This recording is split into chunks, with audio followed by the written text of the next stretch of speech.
So how do you compare paying rent versus paying a mortgage? Because they're not exactly the same. What you don't want to do is say, hey, I'm paying $1,400 a month and my mortgage payment is going to be $2,000 a month. So I'm really paying a lot more.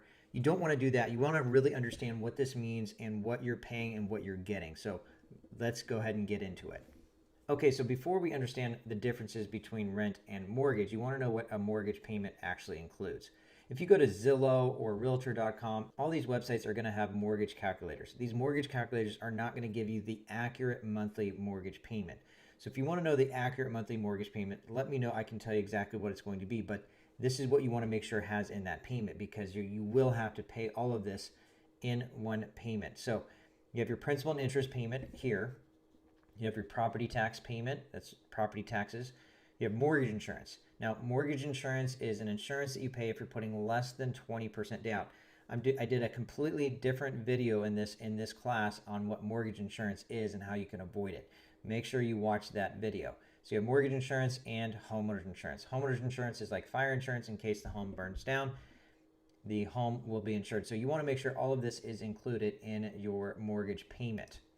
Now, this is an example of a mortgage payment versus paying rent. Let's say you're paying rent of, let's say, $1,400, and maybe you're paying $20 for renter's insurance. So $1,420 total.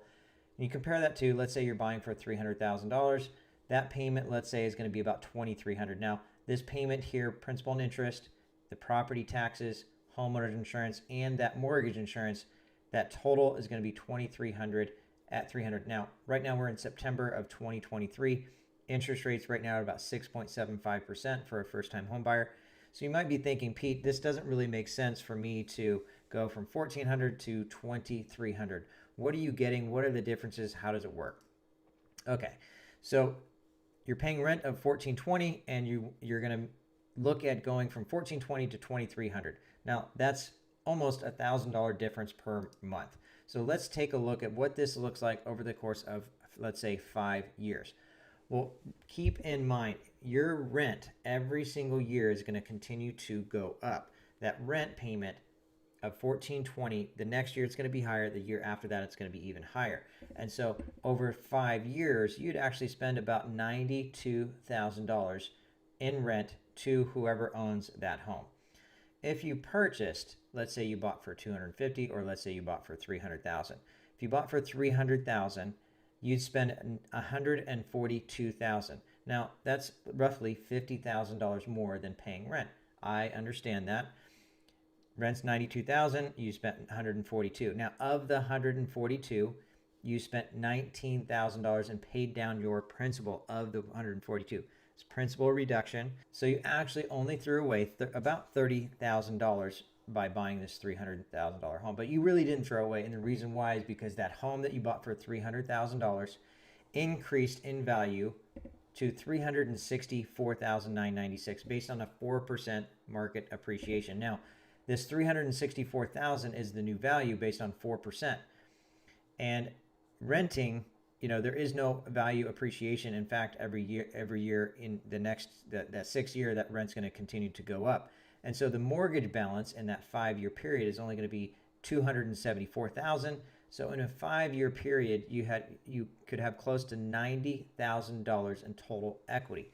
This is assuming that mortgage payment stays the same for 5 years. Remember, this is a 30-year fixed mortgage.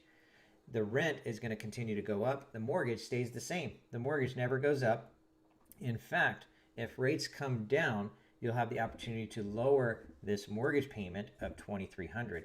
Rates come down, let's say rates go to 5%, you could refinance that mortgage and get a lower mortgage payment, whereas this rent is going to continue to go up. And so this is why it would make sense for you to spend an extra $900 to $1,000 to purchase your first home, because now you're building wealth for you and your family. Think of the extra $1,000 as a forced savings account. So this is the difference between renting and buying. There's one more difference that I do want to mention. You actually get to write off or pay less in taxes. You get to write off the interest that you pay on the mortgage. Now, most families, if you're buying for $300,000, your standard deduction that you get from the IRS is going to be more than the actual interest that you pay. However, if you're buying for $400,000, $500,000, right now that total amount of interest, you would actually get an additional tax deduction over and above what the IRS gives you, so you'd pay less in taxes. It doesn't go into account if you're buying for $300,000. However, you're buying for more, I can definitely show you this added benefit as well.